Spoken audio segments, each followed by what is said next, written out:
Bombay golden diamonds ഹൃദയത്തോട് ചേർത്ത് വയ്ക്കാം. ചെറിയമുണ്ടം മുൻ പഞ്ചായത്ത് പ്രസിഡന്റും മുസ്ലിം ലീഗ് പഞ്ചായത്ത് സെക്രട്ടറിയുമായ സി അബ്ദുൽ സലാം ലീഗ് വിട്ടു. ഇടതുപക്ഷത്തോടൊപ്പം ചേർന്ന് പ്രവർത്തിക്കുമെന്ന് സി അബ്ദുൽ സലാം മാധ്യമപ്രവർത്തകരോട് പറഞ്ഞു. മണ്ഡലത്തിൽ വികസന പ്രവർത്തനങ്ങൾ നടന്നിട്ടില്ല എന്ന മുസ്ലിം ലീഗ് പ്രചാരണം തീർത്തും തെറ്റാണെന്നും മണ്ഡലത്തിലെ ശ്രദ്ധേയമായ പദ്ധതിയായ താനൂർ സമഗ്ര കുടിവെള്ള പദ്ധതിക്കായി ഭൂമി കൈമാറിയത് താനായിരുന്നുവെന്നും സി അബ്ദുൽ സലാം പറഞ്ഞു. കഴിഞ്ഞ 30 വർഷമായി മുസ്ലിം ലീഗിൽ പ്രവർത്തിക്കുന്ന അബ്ദുൽ സലാം 2 തവണ ജനപ്രതിനിധിയായിരുന്നു. 2015 മുതൽ 2019 വരെ ചെറിയമുണ്ടം പഞ്ചായത്ത് പ്രസിഡന്റുമായിരുന്നു. താനൂർ നിയോജക മണ്ഡലം MLA വി അബ്ദുറഹ്മാന്റെ വികസന പ്രവർത്തനങ്ങളോട് ഏറെ താല്പര്യം കാണിച്ചതിനാൽ മുസ്ലിം ലീഗിനകത്തു നിന്നും പലതവണ എതിർപ്പുകൾ നേരിടേണ്ടി വന്നിട്ടുണ്ടെന്നും പാർട്ടി പരിപാടികളിൽ നിന്നും തന്നെ മാറ്റി നിർത്തി അവഗണിച്ചതോടെയാണ് താൻ ലീഗ് വിട്ടതെന്നും സി അബ്ദുൽ സലാം പറഞ്ഞു. പാർട്ടി നടക്കുന്ന മീറ്റിങ്ങുകളൊന്നും എന്നെ അറിയിക്കുക, അതിൽ പങ്കെടുക്കാൻ നിർദ്ദേശിക്കുക ഒന്നും പാർട്ടിൻ്റെ ഭാരവാഹി എന്ന നിലയിൽ എന്നെ അറിയിച്ചിട്ടുണ്ടായിരുന്നില്ല. അപ്പോൾ അതിൽ പ്രതിഷേധിച്ചാണ് ഞാൻ എൻ്റെ പാർട്ടി അംഗത്വവും പഞ്ചായത്ത് ഭാരവാഹി സ്ഥാനവും രാജിവെക്കാൻ തീരുമാനിച്ച് രാജിക്കത്ത് ഇന്ന് ഉച്ചയ്ക്ക് പാർട്ടി പ്രസിഡന്റിനെ കൈമാറി. ഇടതുപക്ഷ സഹയാത്രികനായി രാഷ്ട്രീയ ജീവിതം തുടരുമെന്നും അബ്ദുൽ സലാം മാധ്യമങ്ങളോട് പറഞ്ഞു.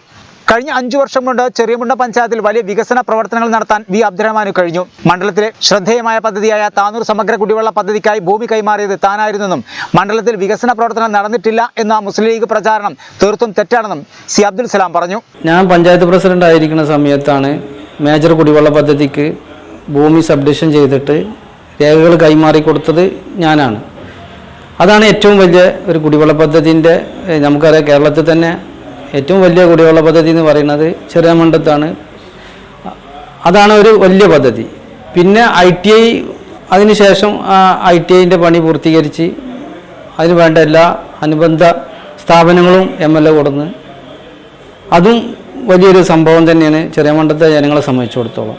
15 വർഷത്തിലേറെയായി പ്രദേശവാസികൾ ആവശ്യപ്പെടുന്ന പനമ്പാലം ചെറിയമുണ്ടം ITIക്ക് സ്വന്തം കെട്ടിടം, Cheriyamundam government higher secondary school നവീകരണം, ചെറിയമുണ്ടം സ്റ്റേഡിയം, കോട്ടത്തറ പാലം, റോഡുകൾ തുടങ്ങിയ പദ്ധതികൾ നടപ്പിലാക്കിയതിന് താൻ MLAക്ക് വലിയ പിന്തുണ നൽകിയിരുന്നതായും അദ്ദേഹം പറഞ്ഞു. കാലങ്ങളായിട്ട് ജനങ്ങൾ വളരെയധികം പ്രയാസപ്പെട്ടിരുന്നതാണ് പനമ്പാലം. ഒരു 10-15 വർഷം മുമ്പ് തന്നെ അതിന് വേണ്ടിയിട്ടുള്ള പ്രവർത്തനം പല ഭാഗത്തു നിന്നുണ്ടായിട്ടും ആരും കാര്യമായിട്ട് ഒന്നും ചെയ്യാൻ സാധിച്ചില്ല. ആ പാലത്തിന് 50 വർഷത്തോളം പഴക്കമുണ്ട്. ഇന്നും ജനങ്ങൾ അതിൽ കൂടെ പോകുമ്പോൾ പേടിയോട് കൂടിയിട്ടാണ് പോണത്. കാരണം ഏത് സമയത്തും പാലം തകർന്ന് വീഴുന്ന രീതിയിലേക്കാണ് നമുക്ക് തന്നെ കാണാൻ സാധിക്കും. അപ്പോൾ ഒരു പാലം അവിടെ വരിക എന്ന് പറഞ്ഞാൽ അവിടെയുള്ള ജനങ്ങളെ സംബന്ധിച്ചിടത്തോളം വലിയൊരു സംഭവമാണത്. അതിന് MLA കാര്യമായിട്ട് ഇടപെട്ട് അതിൻ്റെ പണി ഏകദേശം പൂർത്തീകരിക്കാറായി. ചെറിയമുണ്ടം പഞ്ചായത്ത് മുസ്ലിം ലീഗ് പ്രസിഡന്റ് ഏകപക്ഷീയമായ പ്രവർത്തനങ്ങൾ നടത്തുന്നത്.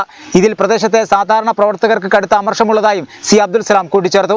ഈ തെരഞ്ഞെടുപ്പിൽ എന്തായാലും ചെറിയമുണ്ടത്തെ വോട്ടർമാർ MLAയുടെ വികസനം നേരിട്ട് കണ്ടതാണ്. സാധാരണ അവിടെ വികസനങ്ങൾ പറഞ്ഞു പോകലാണ്, ഒന്നും കാണാൻ ആളുകൾക്ക് കിട്ടാറില്ല. പക്ഷേ ഈ പ്രാവശ്യം MLA ചെയ്ത കാര്യങ്ങൾ ജനങ്ങൾ കാണുന്നതുകൊണ്ട് എന്തായാലും അവിടെ ജനങ്ങൾ അത് അംഗീകരിക്കും എന്നുള്ളതിൽ യാതൊരു സംശയമില്ല.